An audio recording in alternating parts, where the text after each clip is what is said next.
नमस्कार, मेरा नाम है राजा मिश्रा और आप देख रहे हो जर्नलिस्ट राजा यूट्यूब न्यूज़ चैनल।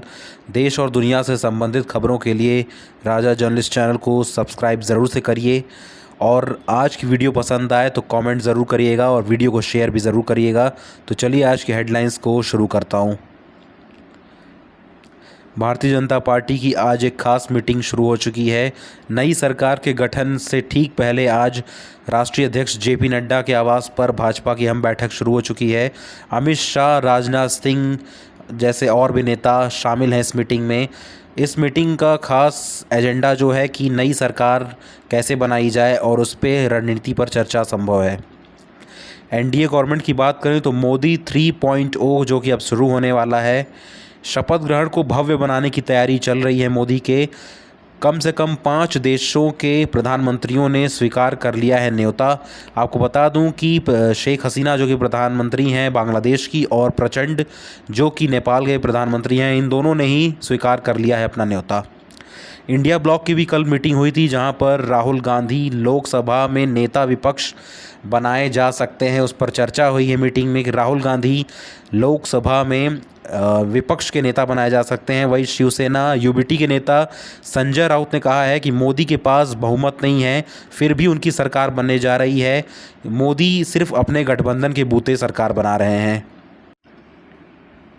एनडीए गठबंधन की बात करूं तो नई सरकार को लेकर नड्डा के घर पर लगातार बीजेपी की मीटिंग चल रही है। अमित शाह, राजनाथ पहुंच चुके हैं।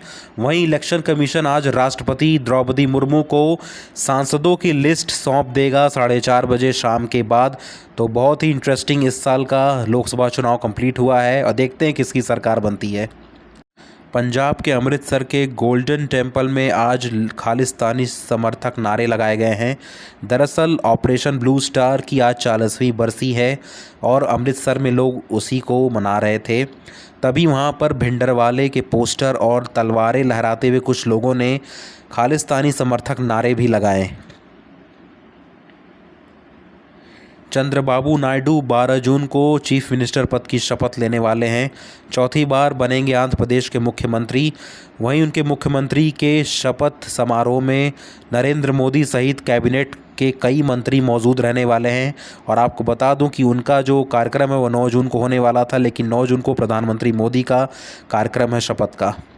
दिल्ली गवर्नमेंट ने सुप्रीम कोर्ट में पानी को लेकर याचिका दायर की थी, जहां पर आज सुनवाई हुई सुप्रीम कोर्ट में। वहीं सुप्रीम कोर्ट ने कहा हिमाचल दिल्ली को 137 क्यूसेक पानी देगा, हिमाचल देने को तैयार है। हरियाणा भी मदद करने को आगे आए दिल्ली की। वहीं 5 दिन में रिपोर्ट मांगी है सुप्रीम कोर्ट ने बाकी राज्यों से। दिल्ली सरकार से सुप्रीम कोर्ट ने कहा है कि पानी की बर्बादी को आप रोकें राज्य में, क्योंकि पानी की बर्बादी से भी पानी की किल्लत पड़ती है।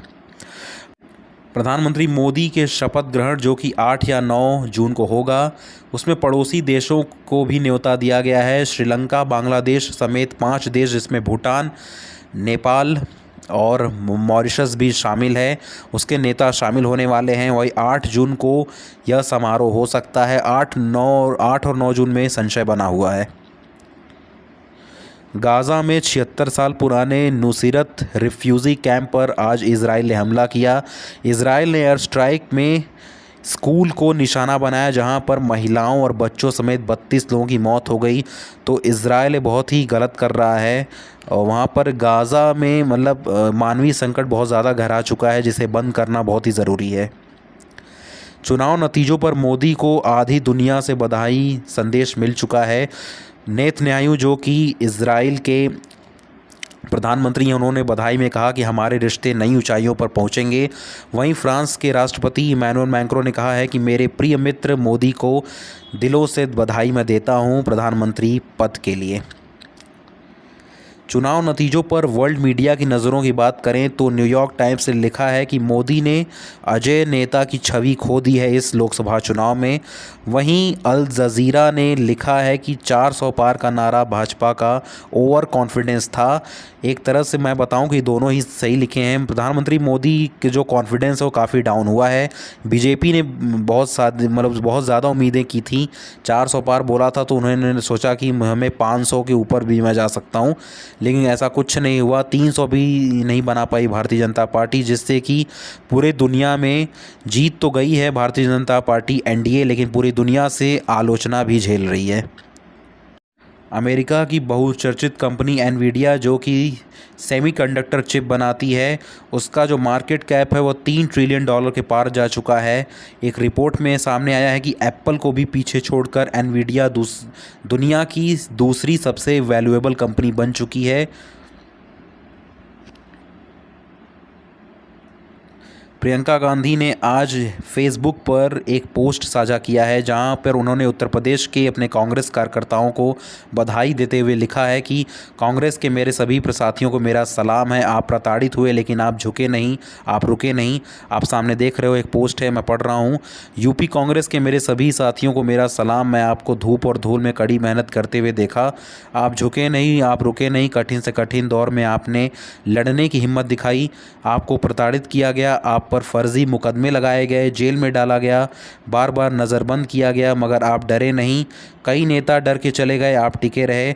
मुझे गर्व है आप पर और यूपी की जागरूक जनता पर, जिसने इस देश की गहराई और सच्चाई को समझा और हमारे संविधान को बचाने का ठोस संदेश पूरे भारत को दिया। लोकसभा इलेक्शन पर विदेश मंत्री जयशंकर ने प्रधानमंत्री मोदी को बधाई देते हुए लिखा है कि आपका नेतृत्व भारत को विश्व गुरु बनाएगा आपके इस तीसरे कार्यकाल में। प्रधानमंत्री मोदी जब से सत्ता में आए हैं 10 साल से, तब से भारत का कद बढ़ा है। लोगों की जो जीविका है उसमें भी सुधार आया है और हम आने वाले समय में विश्व गुरु ज़रूर बनेंगे प्रधानमंत्री मोदी के नेतृत्व में।